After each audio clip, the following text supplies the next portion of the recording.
Guys, now I am going to discuss about another clause is bank is a principal debtor.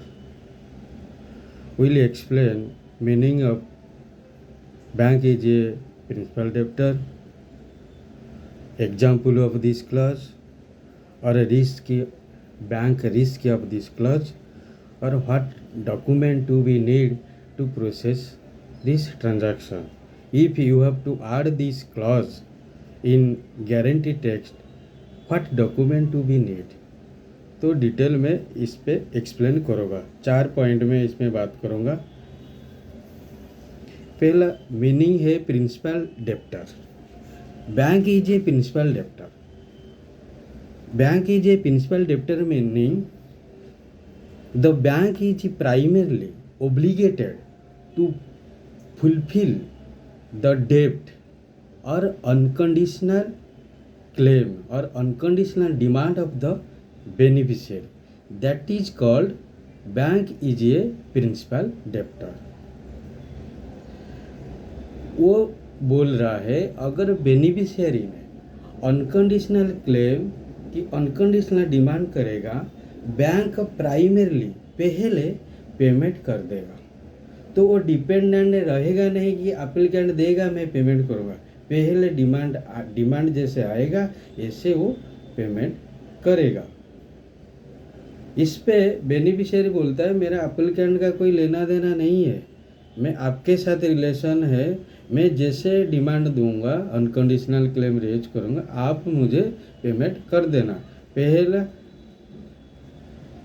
पहले मेरे लिए आप primary हो, primary principal debtor हो, वो ऐसे सोच के वो बोलता है तो मुझे एप्लीकेंट का कोई लेना देना नहीं है, you are my principal debtor.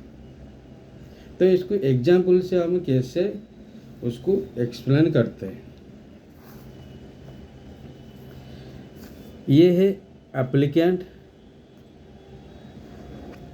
ये बी है बेनिफिशियरी, उसको क्रेडिटर भी बोला जाता है।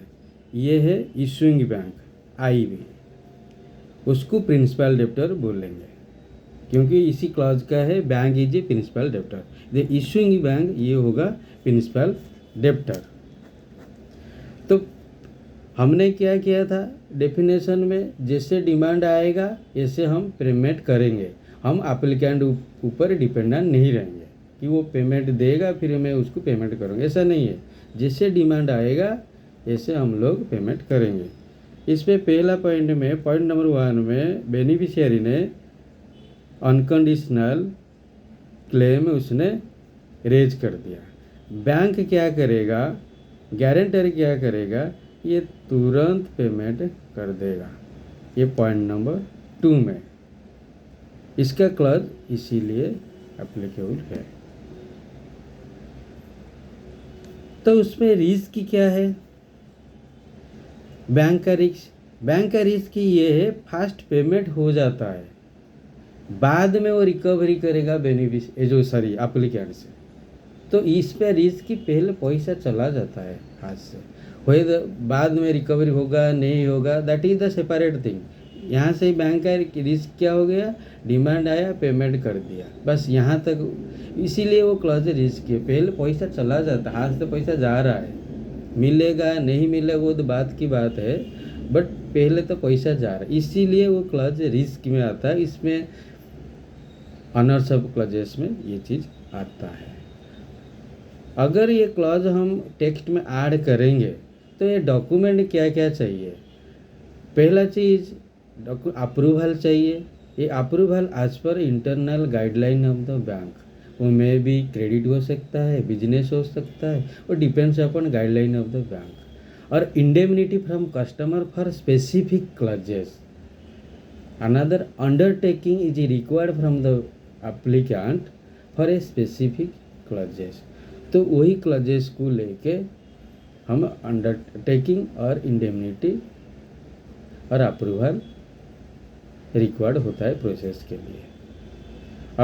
अगर ये स्पेसिफिक डिक्लेरेशन के अंडरटेकिंग नहीं लेंगे तो उसमें इश्यू क्या होगा, इशू ये होगा कल कोर्ट में अगर चला जाएगा एक केस, तो ये क्लॉज को लेके वो भाग जाएगा, थोड़ा टाइम टेकन चीज़। अगर ये स्पेसिफिक क्लॉज रहेगा कि हमने बोलेंगे कि आपका डिमांड आया था, हम लोग को तो पेमेंट कर दिया, तो इसीलिए आपका अंडरटेकिंग लिया, इसीलिए हमारे लिए एक सेफ मोड में है ये अप्रूवल और अंडरटेकिंग और इंडेमिट जो भी हमने डॉक्यूमेंट लिया था। तो इस क्लॉज के लिए ये चीज़ हमें चाहिए।